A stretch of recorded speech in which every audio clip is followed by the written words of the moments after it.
What would you invest in this year? Story 1. When I told my friends I was buying land, they thought I was joking. "What are you going to do? Build a castle?" one of them said. Honestly, I hadn't thought that far ahead. I just knew that every successful person I'd ever read about said land was a smart investment. So I bought 2 acres out in the middle of nowhere. No water, no electricity, but hey, it's mine. Now every time I visit, I stand in the middle of my dirt patch and yell, "I own this!" My neighbors think I'm nuts, but I call it manifesting potential. Story 2. I bought Costco stock because I spend half my life in that place anyway. Seriously, between the rotisserie chicken and the free samples, it's practically my second home. But here's the kicker. When the stock went up, I realized I was basically funding my own investments every time I shopped there. Now, whenever I check out with a cart full of snacks I don't need, I just tell myself, it's not spending, it's reinvesting. My financial advisor hates me, but my portfolio loves me. Story 3. 2 years ago, all my shoes were disasters, holes, no arch support, soles so thin I could feel gravel like I was in some medieval punishment.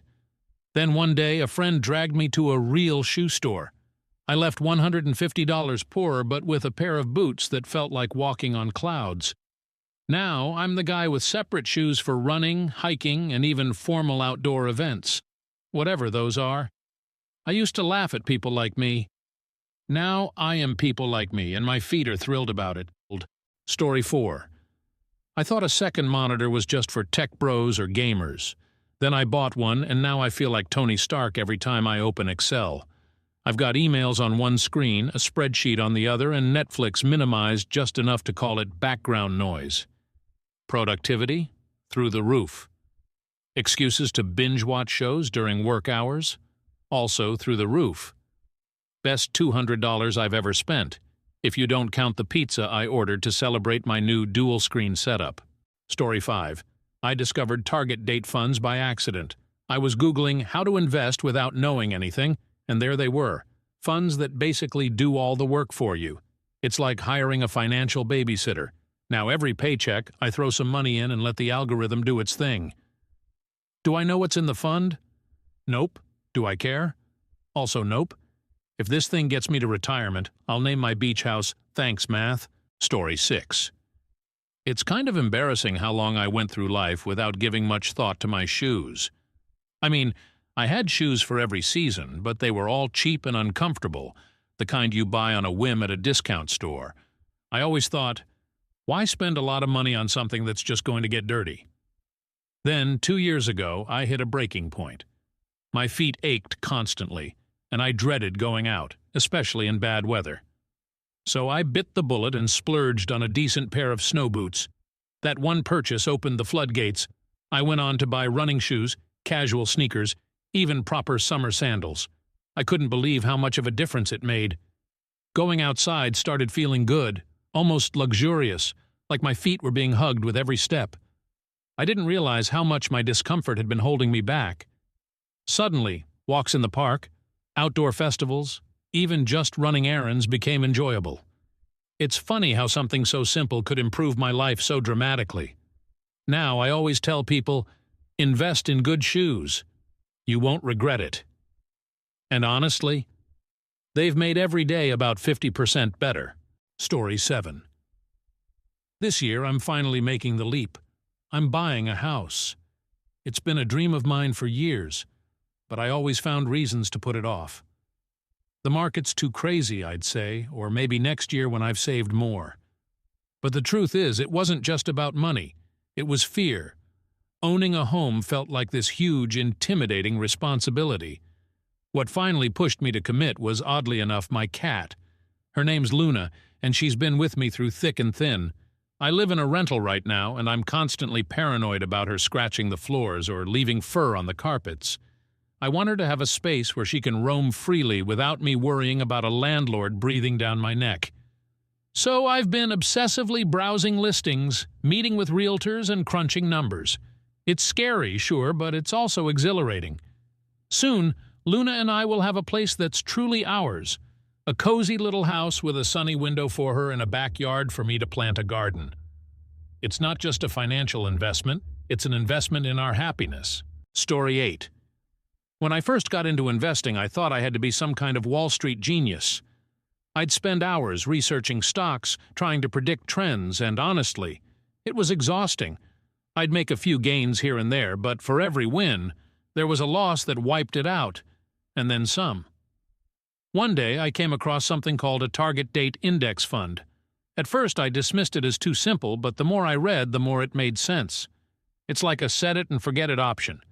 You pick a fund tied to your retirement year, and the managers handle everything, allocating between stocks, bonds, and other assets depending on how close you are to retiring. It's designed to be aggressive early on and more conservative as time goes on. I started putting 15% of my income into one, and let me tell you, it's been a game changer. Not only is my portfolio growing steadily, but I'm also sleeping better at night. I don't feel the need to check the market every 5 minutes anymore.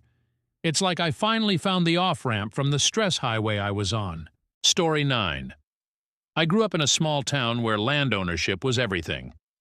My grandparents had this big plot of land that they used for farming, and even though I didn't follow in their footsteps, the idea of owning land always stuck with me. So when I started thinking about investments, I couldn't get the idea out of my head. Stocks, crypto, even index funds, they're all fine, but there's something solid about owning land. They're not making more of it, you know? Last year I finally did it. I bought a small piece of property just outside the city. It's not much, just a few acres, but it's mine. I'm still figuring out what to do with it. Maybe I'll build a little cabin, or maybe I'll lease it out for farming. Either way, it feels good knowing that I own something tangible, something that will likely appreciate over time. Every time I visit, I feel this weird sense of peace, like I've claimed a little corner of the world for myself. It's not just an investment in my future, it's a way to stay connected to my roots. Story 10. I still remember the first time I heard the phrase, "They're not making more land." My grandfather said it while we were sitting on the porch of his old farmhouse. At the time, I didn't think much of it. I was just a kid, more interested in climbing trees than listening to life lessons. But as I got older, those words stuck with me. There's something about land, real, physical land, that feels different from other investments. Stocks and crypto are fine, but they exist in a world you can't touch. Land, though? Land is solid, tangible, permanent. That idea started to take root in my 20s when I moved to the city. I'd spend weekends driving out to the countryside, daydreaming about owning a little plot of my own. Last year, I finally made it happen.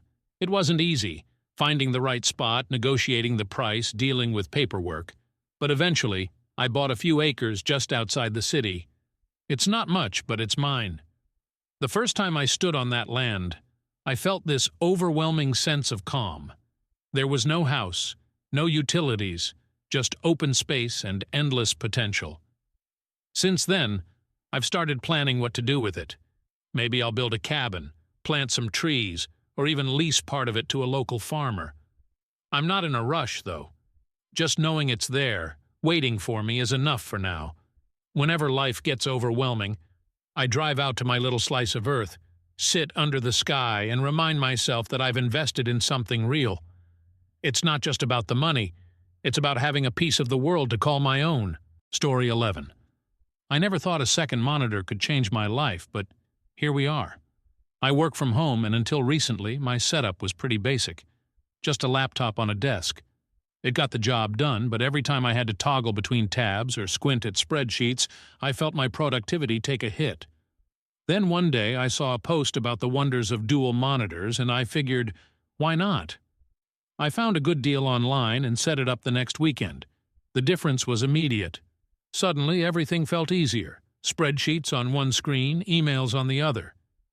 I even started watching Netflix while working on lighter tasks, and honestly, it makes me feel like I have my life together. Now I can't imagine going back. It's such a small investment, but it's paid off in spades. My workflow is smoother, my productivity is up, and my days feel a little less chaotic. It's not a stretch to say that Second Monitor has been one of the best investments I've ever made. Story 12. Growing up, my family never had much money, but we did have land. My grandparents owned a small farm, and though they didn't make a lot from it, that land was their pride and joy. It provided food, a sense of security, and a place for our family to gather. As I got older and moved to the city, I drifted away from that lifestyle, but the idea of owning land always lingered in the back of my mind. It wasn't about farming or making money, it was about having something tangible, something real. Last year I finally decided to take the plunge. I'd been saving for years, and after a lot of searching, I found a small plot of land about an hour outside the city. It wasn't much, just a few acres of overgrown grass and trees, but it was mine. The first time I walked the property, I felt this overwhelming sense of peace. There were no neighbors, no traffic, just the sound of wind in the trees and birds chirping. It was a far cry from the chaos of the city. Since then, I've started making plans for the land. Maybe I'll build a tiny house, maybe I'll plant a garden, or maybe I'll just leave it as is. A quiet retreat for weekend escapes.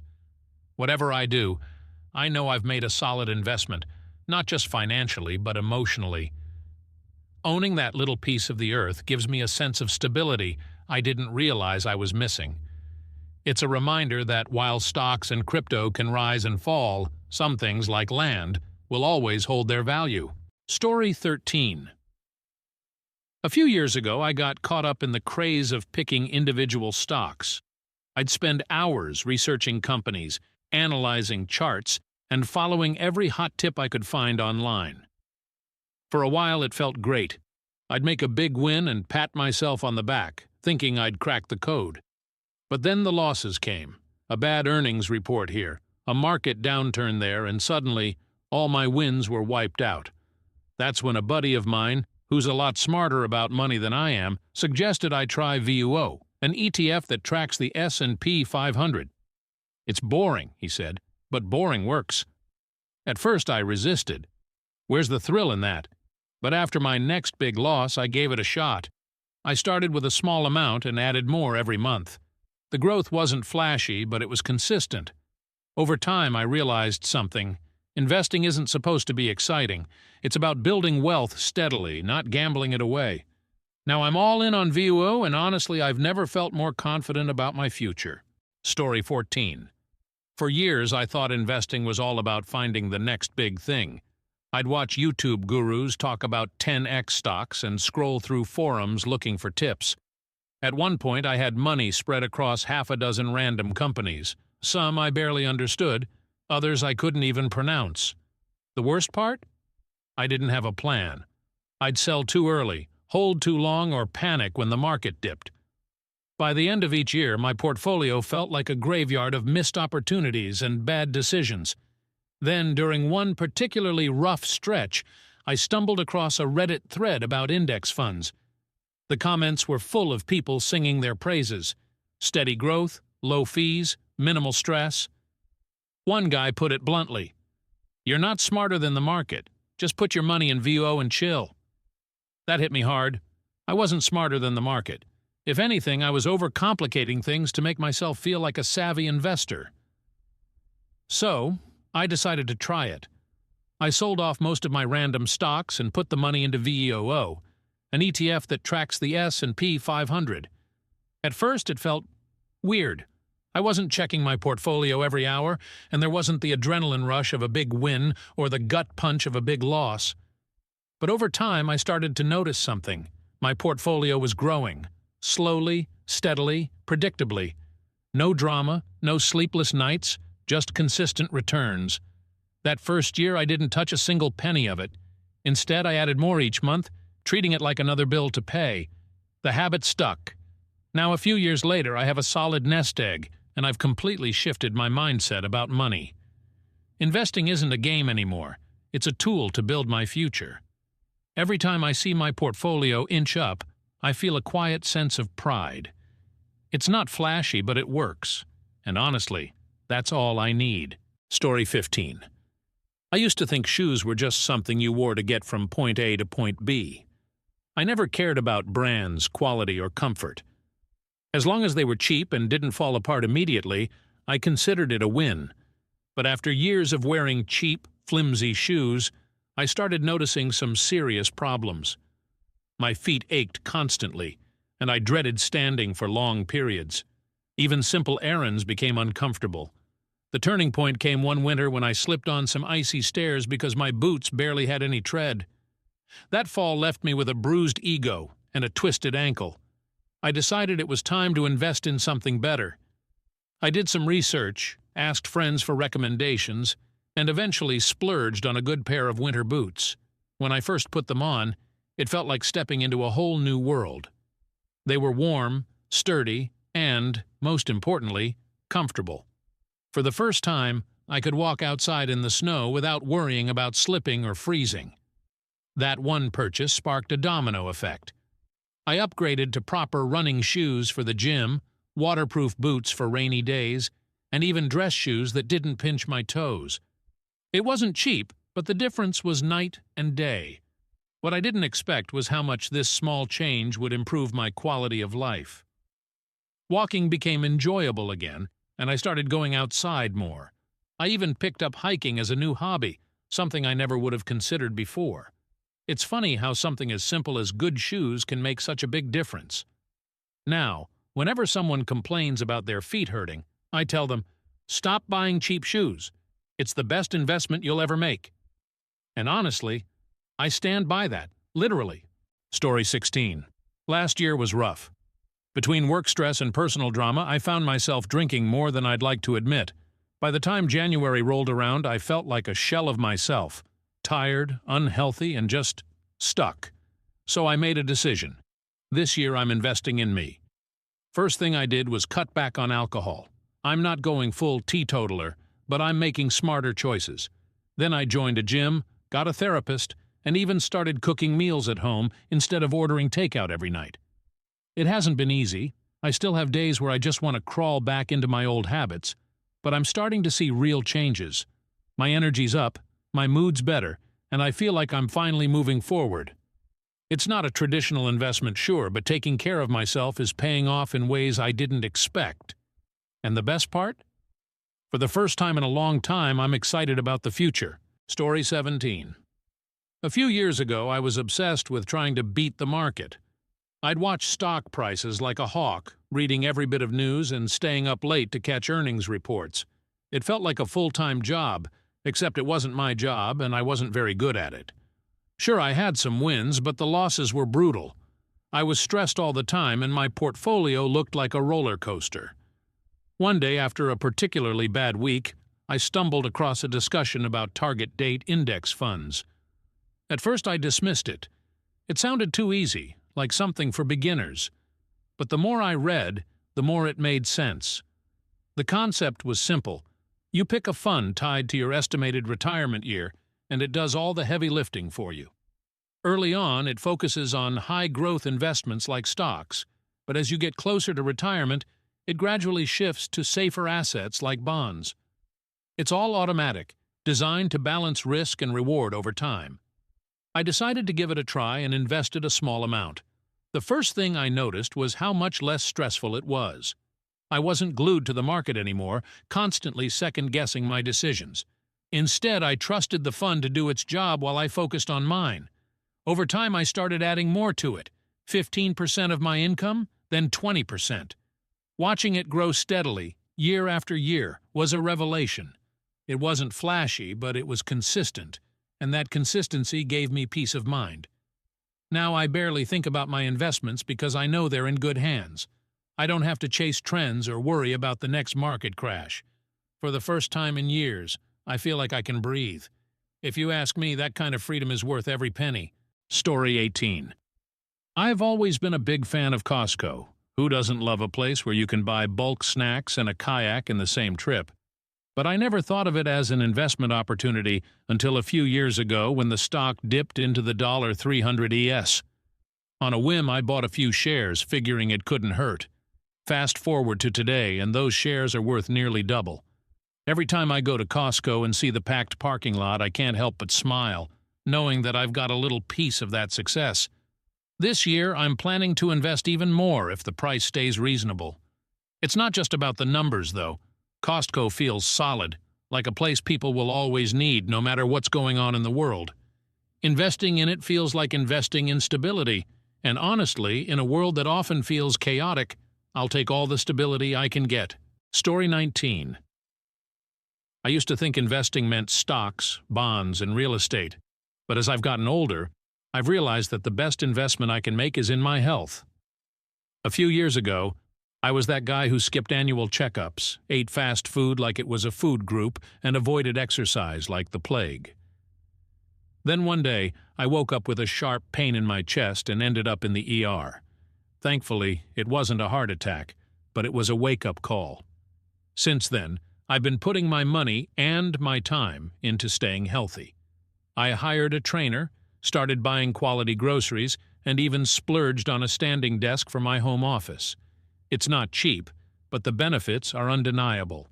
I have more energy, I'm sleeping better, and my mental health has improved too. It's like I finally understand the saying, if you don't make time for your wellness, you'll be forced to make time for your illness. Story 20. For as long as I can remember, I've put everyone else first. Work deadlines, family obligations, helping friends move. It didn't matter how tired or stressed I was. I'd always say yes. At first I thought that made me a good person. But over time, it started to wear me down. I was running on empty, physically and mentally. Then, one morning last year, I woke up and couldn't get out of bed. Not because I was tired, but because I felt completely drained, like there was nothing left of me. That's when it hit me. I'd been investing in everyone except myself, so I made a promise. This year I'd put myself first. At first it felt selfish, but honestly, it was the best decision I've ever made. I started small, declining plans when I needed rest, saying no to extra work that wasn't my responsibility. Then I went bigger. I joined a gym, started eating better, and even went to therapy to unpack years of stress. I also took a hard look at my finances and set aside money for things that genuinely made me happy. I booked a solo trip to the mountains, signed up for a painting class, and bought that expensive pair of headphones I'd been eyeing for months. The funny thing is, once I started taking care of myself, everything else got better too. I had more energy for work, more patience with my family, and more joy in my everyday life. It turns out investing in yourself isn't just good for you, it's good for everyone around you too. Story 21. I hadn't been on a real vacation in years.